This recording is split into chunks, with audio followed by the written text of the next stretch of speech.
श्री स्वामी समर्थ. श्री स्वामी समर्थांचे 28 प्रभावी उपाय आणि तोडगे. 1. दीप प्रज्वलन. दररोज सकाळी आणि सायंकाळी घरात तुपाचा दिवा लावा. यामुळे देवी लक्ष्मीची कृपा प्राप्त होते आणि घरात सुख समृद्धी नांदते. 2. दही भात उपाय.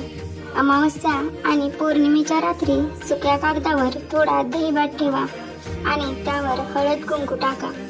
हा कागद मोहरीच्या धक्क्यावर किंवा खिडकीवर ठेवा आणि सकाळी तो कचऱ्यात टाकून द्या. यामुळे घरातील नकारात्मक ऊर्जा दूर होते आणि सकारात्मक ऊर्जा प्रवेश करते. 3. जेवणाचा घास. रात्री जेवताना थोडा जेवणाचा घास कागदावर ठेवा आणि हात धुण्याच्या वेळी तो उचलून बाहेर टाका. यामुळे वास्तुपुरुष आणि वास्तुदैवत प्रसन्न राहतात आणि घरात सुख शांती नांदते. 4. गोमूत्र शांती. प्रत्येक शनिवारी आणि अमावस्याला गोमूत्रात टाकून उंबरठ्यावर पट्टा ओढा. यामुळे घरातील नकारात्मक शक्ती आणि अडथळे दूर होतात आणि सकारात्मक ऊर्जा प्रवेश करते. 5. नारळ पूजन.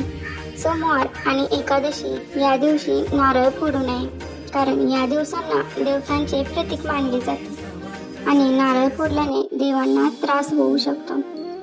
6. गाय माता पूजन. गाय आपल्याला दूध देते आणि अनेक प्रकारे आपल्याला उपयुक्त ठरते. त्यामुळे गायला हाकलून लावू नये. गायला अन्न आणि गूळ द्यावे. यामुळे आपले पाप दूर होते आणि सुख समृद्धी प्राप्त होते. 7. प्राणी मात्र पूजन. घरातील कुत्रे आणि इतर प्राण्यांना नियमितपणे जेवण द्यावे. यामुळे पंचमहायज्ञ केल्याचे पुण्य प्राप्त होते आणि घरात सुख शांती नांदते. 8. पाणीदान. पाणी मागणाऱ्याला पाणी द्यावे. उन्हाळ्यात तहानलेल्याला पाणी देणे हे महापुण्य आहे. 9.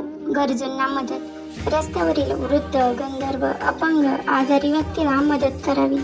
यासारखी पुण्य कमावण्याची संधी क्वचितच मिळते. 10. झाडाची काळजी. झाडाची काळजी घ्यावी. झाडाला पाणी द्यावे आणि त्याला नेहमी स्वच्छ ठेवावे. 11. मीठ दान. सायंकाळी घरातून मीठ, पैसे आणि झाडू देऊ नये, कारण या वस्तू लक्ष्मीचे प्रतीक मानले जातात आणि सायंकाळी लक्ष्मी घरात येते असे मानले जाते. 12. दूध आणि दुग्धजन्य पदार्थ दान. सायंकाळी घरातून दूध आणि दुग्धजन्य पदार्थ देऊ नये, कारण गाय हे लक्ष्मीचे प्रतीक मानले जाते आणि दूध हे गायीचे उत्पादन आहे. 13. देवघराची रचना. देवघरात विनाकारण स्थापना ठेवू नये. देवघरात डावीकडे कलश, त्यावर नारळ आणि शेंडी ठेवावी आणि उजवीकडे दीपक ठेवावा. 14. कामावर जाताना. कामाचा बबरा करू नये, अन्यथा कामात विचलित व्हाल. उपाशीपोटी कामावर जाऊ नये. काहीतरी खाऊनच मग बाहेर पडा. 15. उत्साही राहण्यासाठी. एखाद्या दिवशी कामावर जाण्याची इच्छा नसेल तर सकाळी आंघोळ केल्यानंतर ओम चैतन्य गोरक्षनाथाय नमः हा मंत्र 20 मिनिटे म्हणा. 16. पती पत्नीतील प्रेम वाढवण्यासाठी. एखाद्या बहिणीला तिचा पती त्रास देत असेल तर तिने तुळशीला पाणी घातल्याशिवाय भोजन न करण्याचा संकल्प करावा. 17. देवीची कृपा प्राप्त करण्यासाठी. देवीच्या 3.5 पीठाचे दर्शन घेऊन देवीचा अभिषेक करावा आणि खणा नारळाने देवीची ओटी भरावी. तुळजापूरची तुळजाभवानी, कोल्हापूरची महालक्ष्मी आणि जवळची सप्तशृंगी ही देवीची 3.5 पीठे आहेत. 18.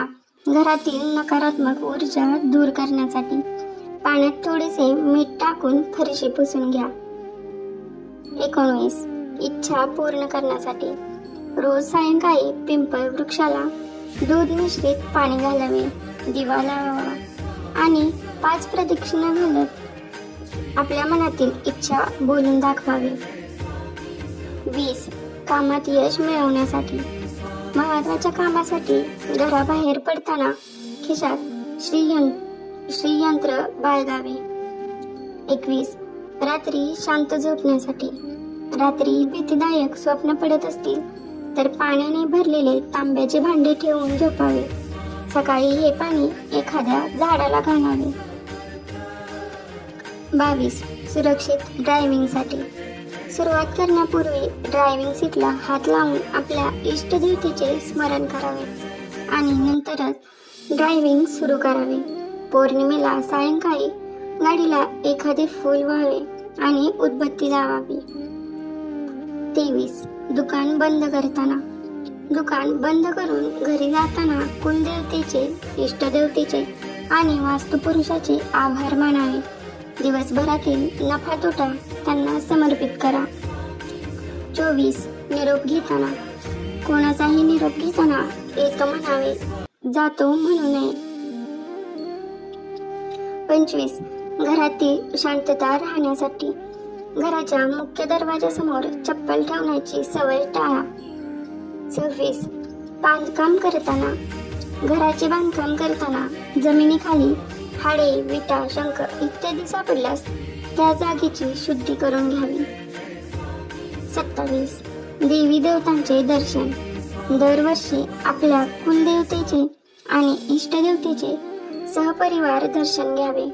घरात शुभकार्य संपन्न झाल्यानंतरही दर्शन घ्यावे. 28. आत्मबल वाढवण्यासाठी. कुलदेवतेची नित्य उपासना करावी. नामस्मरणाने आत्मबल वाढते आणि संकटांचा सामना करण्याचे धैर्य अंगी येते. धन्यवाद.